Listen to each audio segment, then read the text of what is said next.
किताब तारीख़ सिंध कलोड़ा दौर इस कलम इब्न हयात पंवर शमशीरुल हैदरी तबसरो इब्न हयात पंवर। इज़्ज़त ऐं इक़बाल जो सिज हमेशह उन्हनि क़ौमुनि जे विरसे में रहियो आहे जेके वक़्त ऐं हालात जी तक़ाज़ाउनि खे सोचे सम्झी उन मुताबिक़ अमल कंदियूं आहिनि। पर जॾहिं क़ौमुनि जी अमली जिदोजहद जो रूह माज़ी जे अणमुदाइते फ़िक्र में उलझंदो आहे तॾहिं तारीख़ उन्हनि क़ौमुनि जे वजूद खे गुमनाम लाशनि जी या उन्ही खॾ में दफ़नाए गुमनामी जे ओढ़ा में उछलाए छॾींदी आहे। अहिड़ी रीति हिकिड़ियुनि क़ौमुनि जो नास थी वञणु ऐं ॿियनि जो ग़ालिब अचणु फितरत जे फ़क़ति उन ई अणटड़ क़ानून जो नतीजो हूंदो आहे। असांजी हिन सिंधी क़ौम बि अहिड़ा कई इनक़लाब ॾिठा आहिनि जिन खे सहेड़े समोहे वजूद में आणणु हिकु निहायती अहम फ़र्ज़ु आहे। हिकु मौरख़ जो पिणु कौल आहे त क़ौमुनि में ज़िंदगी जे जज़्बनि ऐं विलवलनि खे ताज़े रखण ऐं मंझंदि अमली जोश लाइ नएं खून पैदा करण जो सभ खां अहम ज़रियो क़ौमी तारीख़ आहे। कलोड़नि जो दौरु जेतोणीकि एतिरो परांहो कोन्हे पर जागीरदारी दौरु जंहिं हर हंधि सारी दुनिया में इंसानी शऊर ऐं ॾाहप जे आम फैलजण खे अज़ीम गुनाह ॼाणे राय जी आज़ादी जे हक़ खां महरूम रखी फ़क़ति हिकिड़े ई हाकुम जी रज़ा ऐं रहम ते जीअण जो हक़ बख़्शियो हुजे, अहिड़े दौर में सही हालात कलमबंद करणु केतिरे क़दुरु न दिक़त तलब मसइलो आहे। कलोड़ा ख़ानदान खे जिन बि मौरख़नि तारीख़ जे सुफ़हनि ते आणण जी कोशिश कई आहे तिन अक्सर करे संदन अमली कारनामनि खे नज़रअंदाज़ करे फ़क़ति हिन फ़ज़ीलत साबित करण ते ज़ोर पिए ॾिनो आहे त हू हज़रत अब्बास जे औलाद मां आहिनि। क़दीम ज़माने खां मौरख़नि जो इहो ई दस्तूर पिए रहियो आहे त हू अहिड़नि मौक़नि ते हसब ऐं नसब जे सिलसिले खे ॼाणी ॿुझी कंहिं पैगम्बर वलीउल्लाह या ज़िले-इलाह सां मिलाइण पंहिंजे इल्म ऐं फ़न जो महराज ॼाणंदा हुआ। पर अॼु जो मौरख़ अहिड़ियुनि फ़र्ज़ी कारवायुनि खे का अहमियत ॾियण त दरकिनार मुर्गो ख़ानदानी बुज़ुर्गी खे कंहिं बि सूरत में फ़ज़ीलत जो बाइस तसवुरु नथो करे। हू कंहिं बि ख़ानदान या फ़र्द जी फ़ज़ीलत संदन हौसले ऐं अमल जी कसवटी ते परखणु घुरे थो। हू इहो ॾिसणु चाहे थो त हिननि पंहिंजी हयाती में आम भलाई जा कहिड़ा कारनामा सरअंजाम ॾिना आहिनि। हक़ीक़त में कंहिं बि फ़र्द या ख़ानदान जे आला हुअण ऐं तारीख़ जे लबो लबाब जूं मथे ॼाणायल इहे ई अहम ऐं बुनियादी कड़ियूं आहिनि जिन ते हिकु हक़ीक़त शनास मौरख़ पंहिंजे कलम जे ज़ोर ऐं हुस्न बयानी सां माज़ी जे खंडरनि ते असलाफ़ जे आला ऐं अदना कारनामनि जा महल ॾे पंहिंजो हिकु दाइमी यादगार छॾे थो वञे। कलोड़नि जो दौरु मियां आदम शाह खां शुरू थी तग़युर ऐं तबदुल जे लाज़वाल मंज़िलुनि तां गुज़रंदो आख़िरी ताजदार अब्दुल नबी जे हथां इन्हे अंजाम खे रसियो जेको हिन काइनात जे सिरजण खां वठी गुमराह फ़र्दनि ऐं कमज़ोर क़ौमुनि सां लाॻू पिए रहियो आहे। हीउ ख़ानदान पीरी ऐं मुरीदी जे दर्जे तां तरक़ी कंदो सिंध जे हिकु हुकुमरान ख़ानदान जे मर्तबे ते कीअं पहुतो तंहिंसां को बि वास्तो न आहे, न कि इन्हे सोचण ते का ख़ासि एतिरी ज़रूरत ई आहे। इंसानी तारीख़ कॾहिं बि ज़ातियात सां दिलचस्पी न ॾेखारी आहे। हिन जी जेकॾहिं का दिलचस्पी रही आहे त उन दौर जे आम इंसानी हौसले ऐं जिदोजहद सां रही आहे। बाक़ी हूं त हिन धरती पंहिंजे सीने में नामालूम केतिरा जाह ऐं जलाल जा धणी शाह ऐं शहनशाह दफ़नाए संदन यादि खे इंसानी दिलि तां हमेशह लाइ मैसारे ऐं ख़तमु करे पिए छॾियो आहे। कलोड़नि जी हुकुमरानी जो दौरु क़रीबन 80 वरहनि ताईं हलियो। मियां यार मोहम्मद ऐं मियां नूर मोहम्मद हिन ख़ानदान जा रोशन तारा हुआ जिन सिंध खे सरसब्ज़ बनाइण ऐं अवाम में ख़ुशहाली आणण लाइ पंहिंजे महदूद वसीलनि क़तब आणण में का बि कोताही कान कई। पर अफ़सोस त हू पंहिंजे मुल्क जा ख़ुदमुख़्तियार हाकुम खी हुआ। मुग़ल हुकुमराननि जी ग़ुलामी जो ॻाराहो संदन गले में एॾो त सोढ़ो ऐं घुटियल रहियो जो हर वक़्तु संदन निगाहूं दहली जे रहम ऐं करम ॾांहुं वाझाईंदियूं हुयूं। साल ब साल मुल्की पैदावार जो वॾो हिसो ख़राज तौरु मुग़लनि जे हुज़ूर में पेश करण सां गॾोगॾु ॿियूं बि केतिरियूं ई फ़रमाइशूं वक़्त ब वक़्तु पूरियूं कंदा थिए रहिया। मुग़लनि जी उरह ज़ोराई इन हद ते हुई जो जॾहिं बि खेनि सिंध जी ज़रई आबादी वधीक थियण जी किथां बि का खुड़क पइजी वेंदी हुई त उन साल हिक न ॿिए बहाने सां दस्तूरी ख़राज खां वधीक रक़म वसूल करण में ईंदी हुई। मुग़ल हुकुमराननि जी इन आम फुरलट आख़िर हीअ रंग अख़्तियार कयो जो सिंध में हारी तबिको मक़ामी वॾेरनि, जाह पसंद मीरनि, मुल्लनि, मौलवियुनि ऐं मुग़ल हुकुमराननि जे कारिंदनि ख़िलाफ़ हर हंधि बग़ावत ते आमादा थियणु लॻो। उन बग़ावत जी इब्तिदाई बाह सिंध जे सूफ़ी बुज़ुर्ग शाह इनायत जी सरकर्दगी हेठि दुखी आम भंभट बणजण ते हुई त ऐन मौक़े महल ते मुग़लनि जे नवाब आज़म ख़ान ऐं सिंध जे मक़ामी ज़मींदारनि, पीरनि ऐं मौलवियुनि गॾिजी पंहिंजी पूरी वहशत ऐं बरबरत सां फ़ौजी चढ़ाई करे उनखे ख़तमु करे छॾियो। हिन लड़ाई में शाह इनायत सां गॾु क़रीबन 1000 हारी पिणु शहीद थिया। हिन अवामी बग़ावत खां पोइ हारी तबिके ते ख़ासि सख़्ती थियणु लॻी। मक़ामी मुफ़्तख़ोरनि ऐं मुग़ल कारिंदनि खेनि पीढ़ण में का बि कसर कान छॾी। मतिलबु त हर साल सिंध जी दौलत जो वॾो हिसो सिंधी अवाम जे बुखे पेट ते लत ॾेई ज़ोरी फुरे मारे पंहिंजनि ज़ाती ऐशनि ऐं महिलातनि अॾाइण ते ख़र्च कंदा रहिया।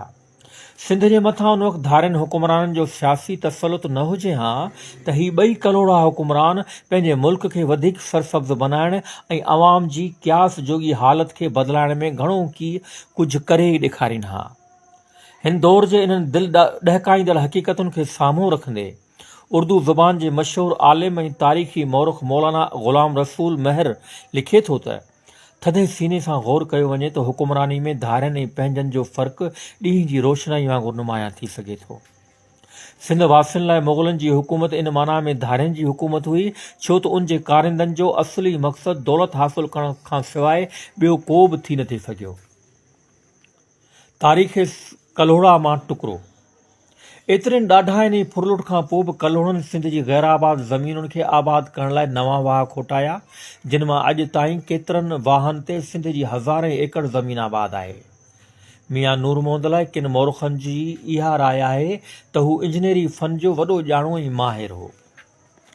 बदनसीब सिंध जेका धारियुनि जे कब्ज़े मां जान छॾाइण ऐं पंहिंजनि पेरनि ते आज़ाद ऐं ख़ुशहाल बणजण जे साबान में हुई त ओचितो योचितो हिकु वॾी मुसीबत ज़ुल्म ऐं सितम जे समूरे साज़ ऐं सामान सां मथां अची खड़की। इंसानी रत जे उञायल नादर शाह सिंध में अहिड़ी तबाही आंदी जो केतिरे अरसे ताईं मुल्की अमुन ऐं अमान जो शिराज़ो जीअं ई हिन दरिंदे सिफ़त इंसान जे हथां बिगड़ी चुको तीअं वरी सही न आयो। नादर हिकु तरफ़ सिंध जो ज़रो ज़रो चपटिन सां चूंडे मेड़े ॿोहारे खणी वियो त ॿिए तरफ़ सिंधी क़ौम जे किन अहिड़नि पस्त हौसले वारनि मुल्क ऐं क़ौम जे बदख़्वाहनि खे चट ॾेई पंहिंजो बनाए वियो, जिन खे पाण तोड़े सदन जानशीन वक़्त ब वक़्त ग़ज़नीअ मां इशारो कंदा सिंधी क़ौम जी आज़ादी ऐं ख़ुदि मुख़्तियारी जी राह में रंडकूं विझंदा रहिया। इंसानी तारीख़ में अहिड़ा मिसाल बि मिलनि था त जॾहिं बि कंहिं क़ौम जे मथां ॿाहिरीं ताक़त कब्ज़ो कयो आहे त अहिड़े नाज़ुक वक़्त में अक्सरित पंहिंजा तबक़ाती मफ़ाद ऐं वीछा आरज़ी तौरु विसारे यकमुश्त थी मुश्तरका दुश्मन जे पेर उखोड़ण ऐं पाड़ुनि पटण जी जिदोजहद में रही आहे त ॿिए तरफ़ के ॻाण ॻणिया ज़ाती लोभ ऐं लालच जी लानत में फासी पंहिंजनि जा वेरी बणिजी दुश्मन जे हथनि में खेॾंदा ऐं इस्तेमालु थींदा पिए रहिया आहिनि। सिंधनि मां इन अफ़सोसनाक किरदारु हिकु तरफ़ मुल्क खे तबाही जे किनारे ते आणे रसायो त ॿिए तरफ़ अफ़गान हुकुमरान वरी अयारी सां सिंध जी सरज़मीन ते पंहिंजे खड़े कयल ड्रामे जा मुख़्तलिफ़ किरदार ॾिसंदा ऐं अंदाज़ा लॻाईंदा थी रहिया। मियां नूर मोहम्मद जी वफ़ात खे सोनहरी मौक़ियो ॼाणे मुराद याब खे तख़्त ऐं ताज जो वारिस बनायो वियो, पर ॻचई ॾींहं कीअं गुज़रिया त अब्दाली जी साज़िशुनि ऐं बद इरादनि खेसि पेर खोड़ण कीअं ॾिना ऐं ॾिसंदे ॾिसंदे सारी सिंध साज़िशुनि जो आखाड़ो बणिजी वई। सिंध जे मुख़्तलिफ़ क़बीलनि ऐं चङनि मुड़सनि हिन सूरत हाल खे नज़र में रखी अफ़गानी दरबार जी का बि परवाह न करे मुराद याब खे हटाए ग़ुलाम शाह खे वाॻूं हवाले कयो। ग़ुलाम शाह जो इंतख़ाब हरीस निगाहुनि खे कीअं आड़ियो। हू मियां नूर मोहम्मद जे पुटनि मां हिकु अहिड़े शख़्स जी ताड़ में रहियूं जेको ख़िदमत जे एवज़ ॿियनि खां वधीक ख़राज ॾियण सां गॾोगॾु इहा बि ज़मानत ॾिए त हू साणनि गॾिजी सिंधी क़ौम जी फुरलुट ऐं बदख़्वाही में हर नमूने जो साथ ॾींदो। ईअं सोचे अंदरूनी गड़बड़ कराए ग़ुलाम शाह खे हटायो वियो ऐं हाणे शफ़क़त जी नज़र अतुर ख़ान ते करण में आई। अतुर ख़ान सिंध जो हाकुम त बणिजी वियो, पर धारियुनि जी हरीस निगाहुनि खे कीअं थे सरचाए सघियो। सिंध खे नादर अॻु में ई भड़भांग करे छॾियो हो।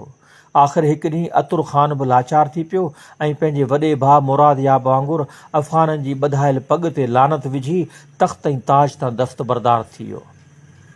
मुराद याब ऐं अतुर ख़ान वटां उमीद जो सलो सरसब्ज़ न थींदे ॾिसी ग़ुलाम शाह खे परवानो ॾियणु ज़रूरी ॼातो वियो। पर चवणी आहे त हाराए जी हेर टंग भॼे न रहे। तंहिंजियां अफ़गानी दरबार खे पंहिंजी अयार फितरत सबबां कंहिं मुक़ररु ख़राज जी विसूली ते राज़ी रहियो कीअं थियो। हू हाणे हर वक़्तु हितां जी कमज़ोरियुनि खे जांचींदी ऐं हवा ॾींदी थी रही। तख़्त ऐं ताज जी हवस कहिड़े बि अज़ीज़ रिश्ते खे गारत करण में का बि हिबक महसूस न कई आहे।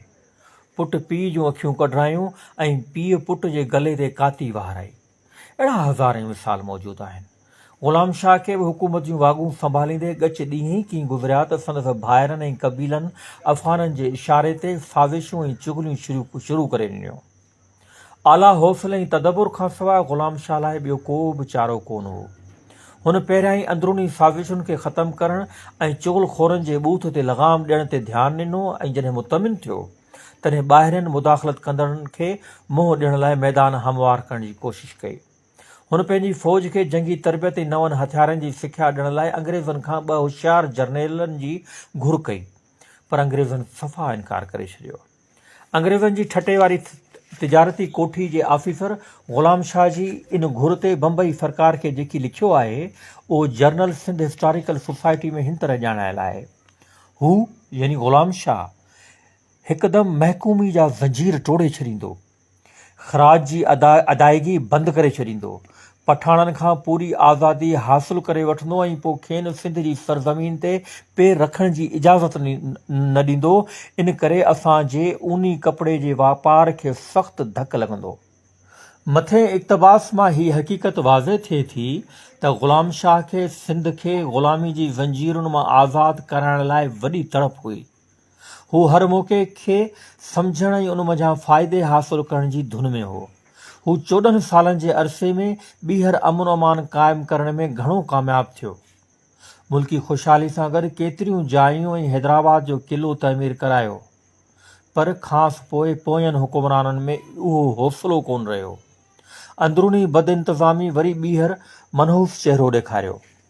हिक ॿिए मां एतमाद ख़तमु थींदो वियो ऐं सिंधियुनि जूं पंहिंजो पाण में साज़िशूं ज़ोर वठंदियूं वयूं। मुल्क ऐं क़ौम जी तबाही जो हाणे कंहिंखे बि ओनो कोन रहियो।